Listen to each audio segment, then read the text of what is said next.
Welcome back, my passive income investors. Oh, I took 3 stocks I've been divvying $15,000 into that fit into the categories that I always mention to you guys you need to pay attention to, which is growth, aggressive growth, and then of course dividends and security. And oh my goodness, I need to shave. But if this is something that interests you guys, consider slapping that like to this cut and dry video that we're just going to jump into right now with the very first stock, numero uno, one that I have been divvying money into as of most recently has been Alibaba. I am pounding the table to buy Alibaba. It came out of nowhere. I never planned on buying into Chinese stocks here, guys. After the tariff wars, Trump, the virus, all of this stuff. I mean, I didn't even turn my head that way until our chat group started bringing up, have you guys taken a look at Alibaba? That was trading down 30% from October, primarily due to news that really wasn't as significant as the money that Alibaba has been producing, guys. This is a company that has been growing roughly at a 30 to 40% clip, only comparable to our tech conglomerates. A lot of people put it next to Amazon, but that might not be the best comparison. And after they went through the scrutiny of being a monopoly with a company that they have some exposure to called Ant Group that doesn't even really make up 20% of their revenue, got denied from going into a public listing as Chinese investigators wanted to make sure there was no monopolistic behavior. It kind of threatens their financial system because Ant is like a digital payment gateway company that is basically the size of JP Morgan. It was going to be China's largest IPO. I talked about this in a video I only posted a few days ago. My first tranche was right around 222 a share, and I just bought more literally a day or two ago at roughly $234, giving me a total cost average right now of $227. And oh my goodness, I call this my good luck money because this is money that I sold out of Tesla. I literally just converted all my Tesla shares into Alibaba shares because I feel a little bit more comfortable sitting in Baba. It's got actual balance sheets, a forward PE of 16, a lot of growth to look forward to here, guys. And there's nothing better than picking up a major dip, trading up 3.5% in this very moment for me, which will obviously fluctuate. But damn, guys, that Tesla money just keeps going along, keeps going along. So this fits into my growth sector. And I told you guys, you can consider Apple, you can consider Microsoft, Facebook, all growth, but they're still relatively really safe companies. And I want to get this across to you guys that you can buy good growth companies without taking on a heavy amount of risk. And that is what I considered Alibaba that has been trading down 30%, leading me into numero dos. So before we talk about high aggressive growth, let's talk about dividends and security. Probably one of the most fascinating things for you guys because that's how my channel started. And if you've been OG to the channel, you know what I'm talking about. Of course, the Canadian banks. I have been buying TD month over month for quite a bit of time now, guys. I have built this up into roughly a $3,600 position, 50 shares. It's taken me a little bit of time here, guys. I wish I was a little bit more aggressive on this earlier on, but luckily, as many of you recall, I scaled down Apple like literally months ago to buy into Canadian Imperial Bank, Bank of Nova Scotia. I even bought more BNS in this account, trading up 20% almost on BNS, only 6.4% on TD, but that is because I have been buying TD literally as it has been rallying up, at which almost the entire Canadian financial system is fully recovered from this crash. So I'm so thankful I picked up this opportunity because what I don't think people are aware of is the Canadian financial system.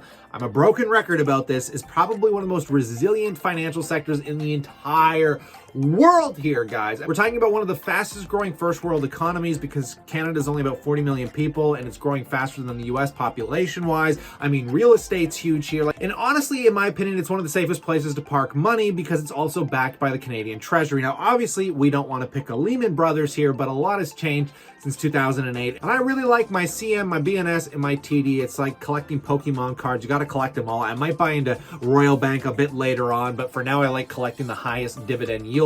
And if you don't think high dividend yields are secure, look at Canadian Imperial Bank. I was capping that sucker over a 6% yield, and its performance is one of the best amongst the banks. So that fits into my category of dividends and security, your ride or die, take it into retirement, and inherit it to your grandkids kind of stock. So let's move into the aggressive growth, which is basically the riskiest part of your portfolio. I always recommend making this usually the smallest percentage of your portfolio. I've got a lot of money right now in relatively aggressive growth, but for my current age of 28 28 years old, I feel like it's been more appropriate to kind of divvy it up that way because that's how I got to $250,000, right? So just taking a look here, guys, the stock that I've been buying, all of you know, ARC-G, the ARC Genomic Revolution ETF here. I actually just picked up more yesterday from the time that I'm posting this video because it took a relatively massive dip. Now, healthcare, in my personal humble opinion, is going to be one of the most explosive growth sectors amongst almost anything you're going to buy into. Even right now, if you were to compare it to Tesla in this very moment in the EV market, I still think healthcare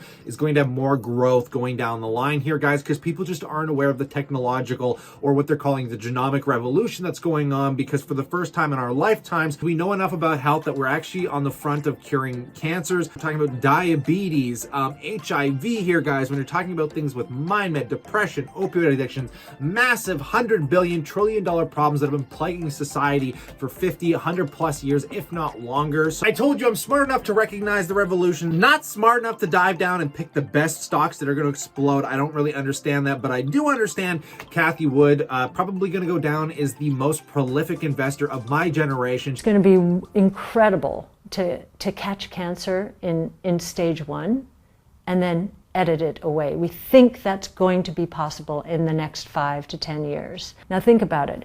Apple is $1 trillion market cap company, and it's changed our lives, and we love our Apple phones and AirPods. But Apple is not curing cancer. It's not curing disease.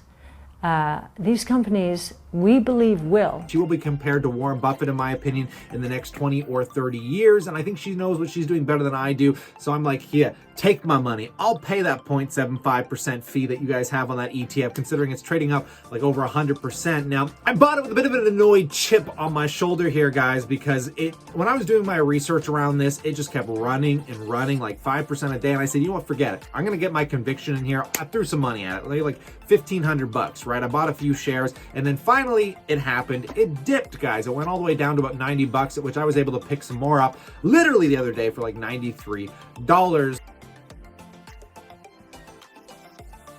So I'm going to use the ARC Genomic ETF, and I'm going to scale this up to probably about a $10,000 position and just let it ride over the next 3 to 5 years. Now, I may continue to scale this without using my own capital because I am getting really aggressive into these kind of really speculative growth plays. So I'm going to pull some money out of my mind med position, which is my pure play in the medical sector, because I feel like I understand it the best. Not yet, by the way. I'm going to wait till next year, you know, save some time, and so I don't have to pay as much capital gains tax. So sometime in 2021, I'll start pulling profit out of my med. I don't know when. I really like the company. I really like the shares I hold in that. So I'm in by no means a rush to scale that down, but I will do that to scale up ARC-G to keep my kind of weightings at a good point. And probably when I start pulling money out of my med, I will start repositioning it into some other dividend and security plays as well. But these are the 3 stocks I have been buying pretty aggressively, literally right now. So we're talking about BABA, guys. That's giving me some foreign exposure my play. And again, I never thought it would be in China. Many of you know I've been looking at Russian stocks.